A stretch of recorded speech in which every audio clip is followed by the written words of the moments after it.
Already আপনি দেখেছেন যে ফাংশনের ভিতরে যেসব ভেরিয়েবলগুলো নিয়ে আপনি কাজ করবেন সেই ভেরিয়েবলগুলো বাইরের যে ভেরিয়েবল ডকুমেন্টের ভিতরে পিএইচপি ডকুমেন্টের ভিতরে যে ভেরিয়েবলগুলো থাকে সেইগুলোর সাথে টোটালি সেপারেট, এর সাথে কোনো রিলেশন নাই। এবং এটা ফাংশনের ভেরিয়েবলগুলো শুধুমাত্র ফাংশনের ইনসাইডেই কাজ করে। তো এখন আপনার কোনো কোনো প্রজেক্টে এরকম হবে যে আপনাকে একটা দুইটা তিনটা চারটা ভেরিয়েবল আপনাকে এটাকে ফাংশনের ভিতরে এবং বাইরে একই ভ্যালু দিয়ে আপনাকে কাজ করতে হবে। সেই ক্ষেত্রে আপনি এটা কি করবেন, দ্যাট মিন্স একই ভেরিয়েবল দুই জায়গায় কাজ করবেন এবং সেটাকে আপনাকে লিঙ্ক আপ করতে হবে। সেই কাজটা আপনি করতে গেলে গ্লোবাল স্কোপ নামে একটা যে অপশন আছে এটার মাধ্যমে আপনি করতে পারবেন। স্কোপ আসলে দুই রকম, একটা হলো গ্লোবাল স্কোপ আর একটা হলো লোকাল স্কোপ। তো নর্মালি ফাংশনের ভিতরে লোকাল স্কোপে ভেরিয়েবলগুলো কাজ করে। এখন সেই ভেরিয়েবলগুলো আমি যদি গ্লোবাল স্কোপে নিতে চাই সেটা নিয়ে আমি কী করবো সেটা আমি আপনাদেরকে দেখাবো। প্রথমে আমি একটা সিম্পল একটা ফাংশন নিব।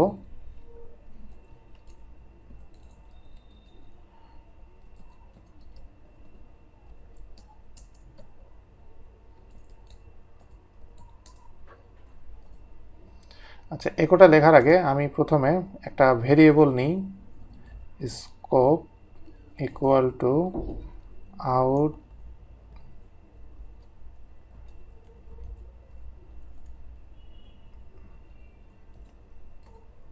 আউটসাইড এবং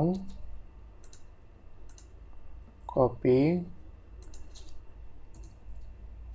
এখানে আরেকটা আমি ভেরিয়েবল নিচ্ছি, সেম নেমে নিচ্ছি কিন্তু সেটা আমি ফাংশনের ভিতরে আমি লিখছি ইনসাইড।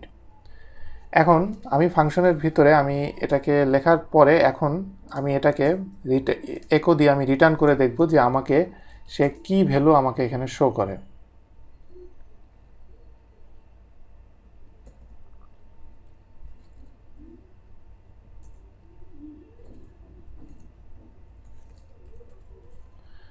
আমি এটাকে সেভ করলাম। এখন আমি এটাকে যদি রিফ্রেশ দেই তাহলে এখানে দেখতে পারবেন যে এখানে আউটসাইড এখানে দেখাচ্ছে। এখানে আউটসাইড দেখানোর মেন কারণ হলো এখানে যে ফাংশনটা আছে সেই ফাংশনটা আমি এখানে রান করি নাই এবং এখানে এটার ভিতরে একই নামে আছে, কিন্তু আমি এটা রান না করার কারণে স্কোপের জন্য যে আউটসাইড যেটা সেটা এখানে দেখাচ্ছে। এই পর্যন্ত আমার কোনো সমস্যা নাই। এখন আমি টেস্ট যে ফাংশনটা আমি নিয়েছি এই ফাংশনটাকে আমি একবার রান করব এবং একইভাবে আমি এই যে স্কোপ যেটা সেটাকে আমি এখানে পেস্ট করব আরেকবার দেখার জন্য।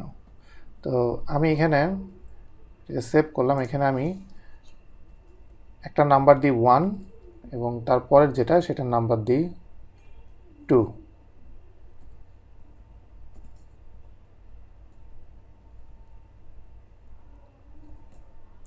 সেভ। এখন আমি যদি রিফ্রেশ দেই তাহলে প্রথমটা আউটসাইড সে তো ঠিকই আছে আমি দেখলাম। এরপরে যখন ফাংশনটা রান করবে, ফাংশনটা রান করলে স্কোপের ভ্যালুটা চেঞ্জ হয়ে ইনসাইড হয়ে যাওয়ার কথা, কিন্তু সেটা ইনসাইড হলো না, না হয়ে টেস্ট শেষ হওয়ার পরে আবার সে আমাকে আউটসাইডে দেখাচ্ছে। দ্যাট মিন্স আমি ফাংশনের ভিতরে আমি যদি একই নামেও যদি ভেরিয়েবল থাকে তাহলে সে লোকাল স্কোপে সে কাজ করছে, এটা গ্লোবাল স্কোপে সে কাজ করছে না। এইখানে যে স্কোপটা আপনারা দেখতে পাচ্ছেন এটা হলো গ্লোবাল স্কোপ, আর এইখানে যেটা দেখতে পাচ্ছেন এটা হলো লোকাল স্কোপ। তো এই যে গ্লোবাল স্কোপ এবং লোকাল স্কোপ এই দুটোর ভিতরে এখন আমি লিঙ্ক আপ করাবো কিভাবে। এটা লিঙ্ক আপ করাতে গেলে আপনাকে জাস্ট একটা ফাংশন আছে গ্লোবাল, এটা দিয়ে আমাকে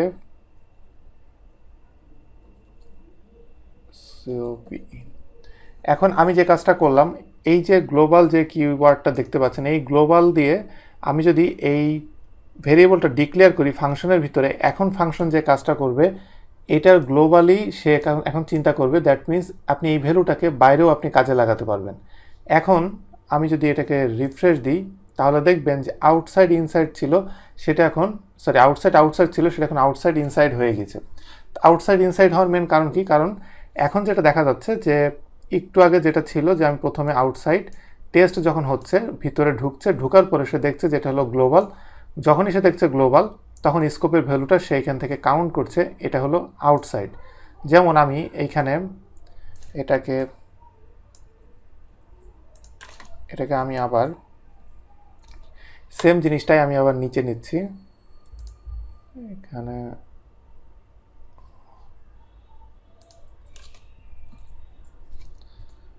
এটাকে সেভ, কারণ এটাকে আমি নষ্ট করতে যাচ্ছি না, যার কারণে আমি এটাকে কমেন্ট আউট করে দিচ্ছি।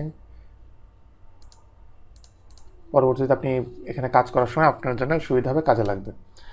তো এখন আমি নিচে যে কাজটা করব, যে আমি এখানে এই যে লাইনটা স্কোপ, এই স্কোপের এই লাইনটা আমি গ্লোবালের ঠিক ইমিডিয়েটলি নিচে আমি এটাকে একটা পেস্ট করব, এটাকে সেভ।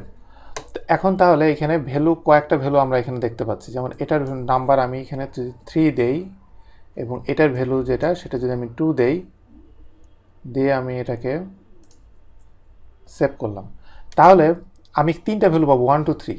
তো সেই যে আমি 3টা ভ্যালু পাবো, আমি যদি এটাকে রিফ্রেশ দেই তাহলে 1 2 3, 1 নম্বর ভ্যালু যেটা সেটা হলো সে প্রথমেই সে ফাংশন রান করার আগে আউটসাইড, ওকে, টেস্টের ভিতরে সে ঢুকবে, টেস্টের ভিতরে ঢোকার পরে যখন আমি গ্লোবাল স্কোপে নিলাম 2 নম্বরটা যখন আমি দিয়েছি তখন দেখেন সে কিন্তু আউটসাইডটা নিচ্ছে, দ্যাট মিন্স গ্লোবাল দেওয়ার পরপরই সে আউটসাইডে কনভার্ট হয়ে গিয়েছে। এরপরে স্কোপটার আমি ভ্যালুটা চেঞ্জ করলাম ইনসাইড, এবং ফাংশনের বাইরে আসার পরও সে এটার ভ্যালু রিটার্ন দিচ্ছে ইনসাইড। তো এইভাবে দ্যাট মিন্স এটা টোটালি গ্লোবালি কাজ করছে। তো এইভাবে আপনি যদি মনে করেন যে আপনি একটা ফাংশনের ভিতরে এবং বাইরে আপনি গ্লোবালি একটা ভেরিয়েবল নিয়ে কাজ করবেন, এটা এইভাবে গ্লোবাল যে কিওয়ার্ড এটা দিয়ে আপনি করতে পারবেন। তবে একটা প্রজেক্টে 3 থেকে 4টা, বেশি খুব বেশি হলে 3 থেকে 4টা, এর বেশি আসলে এটা দরকার হয় না, আর এটা নর্মালি স্পেশাল কেস ছাড়া দরকার হয় না।